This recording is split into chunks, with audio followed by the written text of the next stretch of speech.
Madam. Madam Ivan.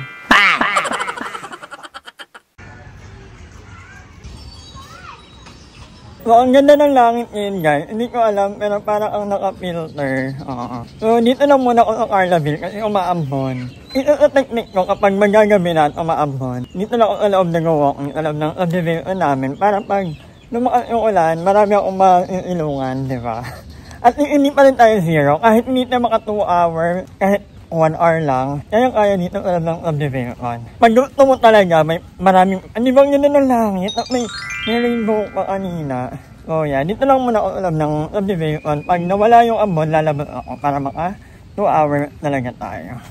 Pag gusto mo talaga, maraming paraan. At dito maraming bahay, maraming ang mag-ilungan if ever na lumakas yung ulan, di ba? So, narating Europe for all, para hindi makapag-walking. Hindi naman malakas yung ulan eh. Kaya naman. At yung ganda yung langit. Ang ganda. Parang ang naka-filter. Kanina pa ako nagaganda sa langit. Kaya, medyo ninanamnam ko. Nakauwi na tayo guys, naka-10,000 tayo kahit umaabon lang naman pala. Ano na to? Kumusta? Bukto natin mga terminal. Nakunog no? Sunog. Ay nako, ba't kaya ganyan? Dito lahat naka-connect. Connect doon, dito naka-connect. Ito, dito naka-connect. So, ito, papunta. Saan ito papunta doon? Ba't kaya ganyan pagkakagawa no? Eh, loko nga, hindi naman ano to eh. Bara-bara. Pero yung aircon, okay lang gamitin. Eh, aircon dito naka-ano. Hindi ko alam, di ba hiniwalay natin yan? Hindi ako gumawa niyan. Grabe yung... Kaya pala nararamdaman namin yung init. Yung gumawa ng bahay na ito, baliw. Maliit ang terminal nila, parang idinikit lang dapat to, pinapaklip doon sa ano, para pag-google, hindi sila hahatag na ganito. Hindi na ito, papayot na lang siguro yan, sabihin ko may-ari. Kasi kailangan na rin palitan to. Alam mo, pangit niya pagkakagawa ng ano. Ito, temporary. Ito to, bayot na kaya to? Oo naman.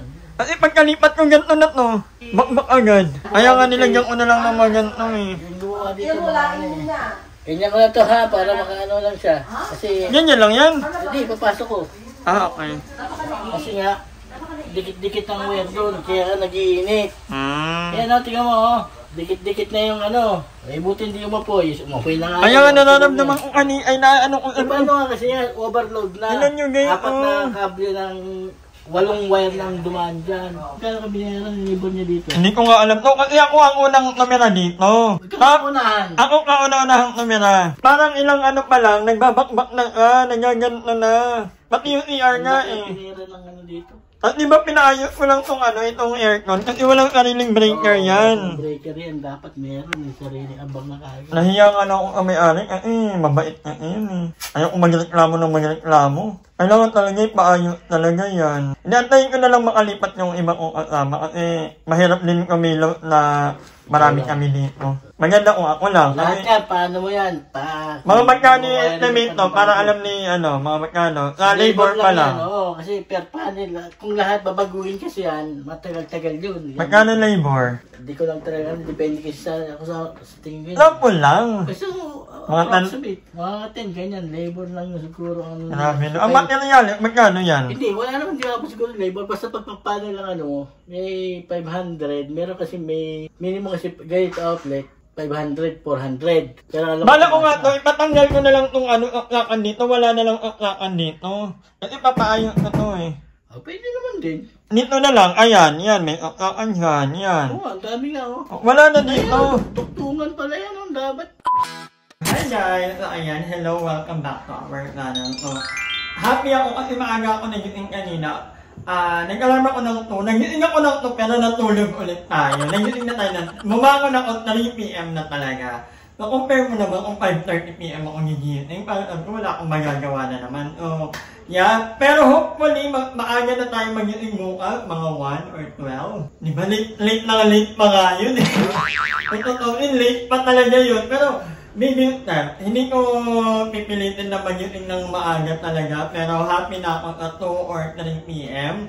I-adjust na lang natin ang i-adjust na mapaaga pa para marami talaga tayo magawa sa umaga. Iba din talaga. Ako mismo, personally, iba talaga kapag may araw pa, marami kang nagagawa, ang dami mong pwedeng, marami kang pwedeng gawin. So, kanina, ang ganda ng may rainbow, tapos ang ganda ng parang naka-filter.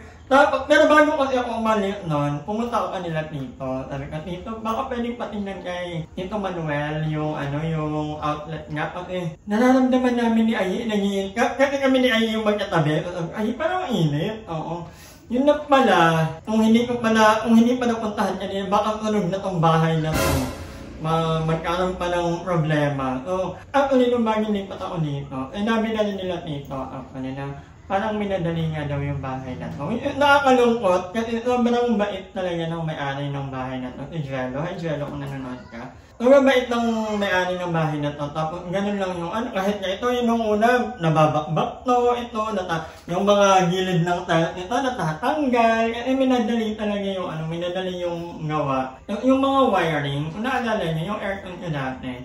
Muntik na rin yung umabog yan. Kasi yung pala, wala ka breaker. Basta ang gulo-gulo ng pagkakagawa. Pero yun nga, sabi ko naman, temporary ganyan na muna. Kasi hindi ko ka pwedeng kahit itong dingding ko. Kapag pinagawa ko kailangan wala ng tao. Kailangan nakalipat na kami kanila. And unfortunately, hindi pa rin talaga kami makakalipat. Kasi hindi pa na-approve. Iisa lang daw ang tao na nag-iikot sa buong Hugo Perez. And maraming ang pinupuntahan. Kailangan pag i-check daw talaga mismo yung urban entrance bago ma-approve yung application. So wala akong magagawa. Kailangan talaga namin mag-antay. Pero yun nga, okay na, nakalipat na kami doon. Unti-untiin kong ipaayos yung mga natira dito. Kasi, di ba, nakaya naman kay Jello. Yung mga nag-ayos dito, nakakahiya din kayo. Tagalite pa man din kayo. Mga kababayan. Ano to? Mga Tagalite na ila. So, unti-untiin kong ipaayos. Kasi hindi naman ako aaliw kanya bigla-bigla dito. Doon ako mag-i-take pero may iniisip akong gagawin ko dito. And, mag-declutter din tayo kasi ang dami-dami na ano yung mga gamit nito mo na hindi akin, yung mga nakakalat. Yung mga kita nyo, hindi ko mga gamit yung mga yan. Ilan lang, oo. Kasi, nyuto ko kasi yung mga gamit ka, nakalagay sa kahon. Ganun ako nyuto ko na kahon para pag hindi yung masakit sa mata. But anyway, yun nga, yan magluluto tayo ng ito favorite mo lang po. Kasi, kanina nagugutom ako, kaya dinadaya ka lang ng utak mo. Gusto niya lang kumain ka para magkaroon ka na naman ng Pero, hangit maaari, ayokong kumain agad. So, magluluto tayo ng isda. Nabanggit niyo sa inyo nakaraan, meron akong isda dito. 3 piraso lang to, good for me. Gagawin natin tinola. Lalagyan mo lang ito ng sibuyas, luya, kamatis, asin, pampalasa, ajinomoto. Perfect. Ito perfect. Ako, balero ako guys. Kasi alam nyo ba, tumutubo na yung mga buhok ko dito kaharap. Kaya tutugtong na ito. But anyway, magluluto muna ako maliligo and may gagawin pa ako itong content. Abangan niya yan. So, binigyan ako ni Joven kanina nitong parang hair mask daw. So, ilalagay mo lang dito kasi ang daming bagong tubong hair ko. Pag maliligo pa naman ako, talay lang natin. Ayun nga, medyo nag-i-ulit nga. Thank you, Mama Joven. Ayan, kaya rin naman pala. So, thank you. Magagamit ka to. Kasi ang daming nakatayong buhok. So, kanina din, may nabasa ako habang nag-walking ako. So, may nabasa ako sa trend na yung ibang tao daw, mag-prepare nila yung mga instant or fast food. Kasi nga, mas convenient daw. Kasi, sobrang pagod na sa trabaho. Tapos magluluto ka pa. Merong isang nag-comment na marami namang healthy food na madaling lutuin actually.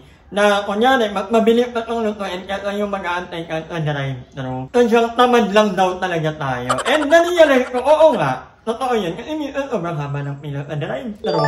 Tapos order ka ng burger, ng mga unhealthy food. Talang may mga naman tayo, may mga option naman tayo na pwedeng lutuin. Sobrang bilis lang yan. Pakikitaan ko kaya actually. Kasi wala lang, gusto ko maging healthy. Yan, akala mo talaga sobrang healthy no? Gusto ko lang na magkaroon kayo ng idea. Ano yung mga pwede natin lutuin na sobrang bilis lang, pero healthy ka. Hindi makakompromise yung health natin. So ngayon, 8:14. So meron lang tayong isda, and then bumili ako ng luya, kamatis, and then meron din tayong sibuyas. Paghahalu-haluin nyo lang guys. I-prepare nyo lang to. Hiwa-hiwain nyo lang. So ayan, ito yung isda natin. 3 piraso lang. Kasi ako lang naman ang kumakain ng isda. So, para rin tipid. Nagtitipid ako. So, kailangan lang. Ganyan na. So, 2 kamatis lang. 8:14 na. Ay, naku. Kailangan medyo mabilis pala tayo mag-ano. Wala ang mga bading ngayon na nagkape. Ito yung mga ulam talaga na perfect. Nakaraan nagluto ako nito. Ay naku, ang dami kong nakahain. Medyo natatagalan lang tayo ng mga paghihiwa-hiwa. Pero laban na. At ito, yun guys, comment down below kung ano yung mag-gusto mo. Yung order na lang. Kasi sabi ng iba, matakating lang ng time. Pero somehow, tama rin naman na madali lang naman din pala mag-luto. Minsan talaga ayaw lang natin. Kahit ako guys, naaminin ko, nakakatamad minsan. Order na nga lang ako. Pero hindi lagi. Kaya kung order man ako, ang lagi kong in-order, if daw kakagulay pa din. Hindi lang ako magaling mag-ano. Kapag-comment kayo, bili ka ng peeler. Bumili na ako ng peeler dati, hindi ka nang ginagamit. Magkato ka ng gano'n ka. So, hiwa-hiwain natin yung naninipil. Nagkapi yung tatlo, o dumating si Emma. Nagpauwi na rin si Darla. So, ayan, dahil nga kompleto na, maglalagay ka lang, akong nilalagay ka dito, mga kalahating ano. Tatansahin nyo lang kung gano'ng karami yung tubig na gusto nyo. Gano'ng karami yung sabaw. So, ayan. Ilagay mo yung isda. Tapos, ilagay mo lang itong kamatis, sibuyas, at luya. Pag tumatamahin mo lang yan, medyo na parami yung sabaw. Pero may sarap parami yung sabaw. Kasi hihigop ka lang ng sabaw eh. At lalagyan mo lang ito lagyan mo lang ng Ajinomoto. Pagka ba, mamaya ka na. Huwag mo na masyadong marami, pwedeng magdagdag. Mahirap na pag-sobrahan. But okay na magdagdag at magbawal. And then, as in, sobrang perfect nito guys. Gawin nyo ito sa bahay nyo, promise. Inikilig ako pag naiisip kung ganito yung ulam. Ang sobrang sarap nito. Pakuluan nyo lang. Actually, pwede malakas mo ng apoy at pag kumulo na talaga, pahilaan nyo. At habang nakasalang ang inyong niluluto, pwedeng maghugas muna para hindi tambak ang mga hugatan. So, diba, habang inaantay mong umulo yung niluluto mo, hugasan mo muna yung mga pinaglutoan para hindi matambak. Kasi pag natambak na, napansin ko, tinatamad na maghugas ang mga tao. At hugasan agad. Diba? Yes, perfect. Gawin nyo talaga sa bahay na yung ganong ulam. Ang sarap. Although hindi kasi lahat kumakain ng isda, no? So, binigyan yung isda. Si Aye, very light. Oo. Si Emma, hindi din. Si Darla, hindi din makado. So, alam nyo na, sa bahay na to, hiwalay talaga ang pagkain ko. Nagsasariling luto talaga ako. Minsan, nakikikain naman ako sa luto ni Darla, pero bihirang-bihira. Titikim lang ako, tapos okay lang ako. So, itong rice cooker, babaran muna natin. And update lang, yung mga hindi pa kasi lumarating yung hindi pa lumarating yung kulungan ng mga pusa. Nakalabot ng ila. In fairness, hindi na ila pumapasok. Happy na ila yung ba? Kawawa nga eh, kaya nung magagawa ko, kaya naman lagi ako nagmamap, di ba? So, okay na yung ila dyan. Masaya naman ila doon. A few moments later. So, ayan mga kangangert, luto na ang oras natin ay 8:40. Yung ang ganun talaga. 8:40 na po ng 8:40. May ilang minuto yun, 8:40. Mga 25, no? 30, 35. Mga ganun nga. Ngayon na mag-compute, basta wala pang 30 minutes, luto na ang ating, ano lang ba naman ang buhay ng ng isda, diba? Actually, medyo pinatagal ko lang yung pwede nyo unahin, pakuluin muna yung mga sibuyas, tapos late nyo na ilagay yung isda, pwede naman yon. Medyo matagal lang ako magpakulo, kasi nga, gusto ko malasahan ko talaga yung luya. Gusto ko maanghang. Hindi na ako nagsaing kasi may natirang kanin mula kaninang madaling araw. Kumain kasi kami. So, ito na kakainin natin. Sobrang sarap nito guys. Marami. Siyempre guys, ay mga iboy, ay mga masarap ang sibuyas, kamatis. Pwede nyo rin talaga ng konting kalamansi. Pero medyo pero ako, ganito lang masarap na ka-farm. Kain tayo guys. Kinikilig ako. Alam niyo ba kaya kung ulamin ito itong buong linggo? Perfect. That is perfect. Ang sarap talaga. Sobrang sarap nyo guys. Gawin nyo ito sa bahay nyo. Comment down below kung gagawin nyo ito. Masarap to. Lahat ng mga nag-uulam din ito, comment kayo. Di ba masarap? Murang-mura na, healthy pa, madali pang gawin. Minsan talaga, totoo yung na, madaling gawin, healthy, tapos, ano ba yun? Anyway, kakain muna ako guys. So, hanggang, ay, meron lang. Oo nga, no, hindi na lang.